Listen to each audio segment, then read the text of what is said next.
En fait, je fais toujours la même chose. Je raconte des histoires à des publics différents et d'une manière variée. Il y a la solitude du romancier qui est pour moi très importante. J'ai rêvé pendant des années des personnages qui vivent dans mon arrière-boutique, je travaille, qui me parlent, je couche sur le papier, et puis parfois un roman peut mettre 15 ans, 20 ans, mais j'en écris d'autres entre-temps. Il y en a qui attendent, il y en a qui ne peuvent pas attendre, qui demandent tout de suite à venir au monde. Et entre ces moments-là, il y a ces moments de travail collectif qui sont un film, un opéra, une pièce de théâtre. Et en fait, j'ai toujours fait ça. Je commençais à écrire à 8 ans et à faire du théâtre à 8 ans aussi.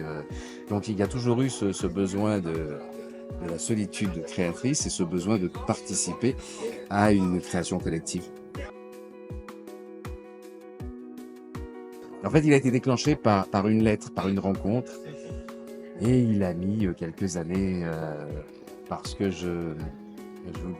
en fait, un jour, je reçois une lettre à l'entête d'un hôpital et j'ouvre et c'est un gamin de 12 ans qui me parle de mes livres avec une finesse, un humour, une profondeur extraordinaire, et au point que j'appelle l'hôpital, savoir qui est ce gamin, pourquoi il est là, bon, sans pénétrer dans le secret médical, mais voilà, et on me dit qu'il a une maladie orpheline, qu'il est en soins palliatifs pédiatrie, et je demande si on peut le voir, et on me dit oui.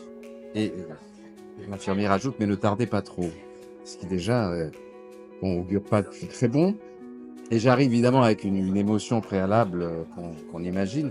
Et là, il se passe le contraire de ce que j'attendais. J'arrive dans un concentré de vie, d'énergie, d'espoir, d'humour, à la fois d'hyperlucidité et, et de parenthèses que je pensais vraiment tragiques. En fait, c'est très simple. Dans ces enfants qui savent qu'ils n'en ont pas pour longtemps sur Terre, ils n'ont pas de temps à perdre.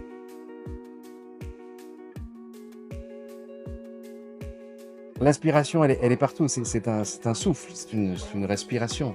J'ai, depuis l'enfance, et je suis loin d'être le seul, l'imaginaire a été mon domaine d'expression qui a été mon outil de compréhension de la réalité. Et après, quand la réalité s'est mise à me raconter des histoires aussi extraordinaires que ce que j'ai inventé, j'allais pas me priver de les transmettre aux autres.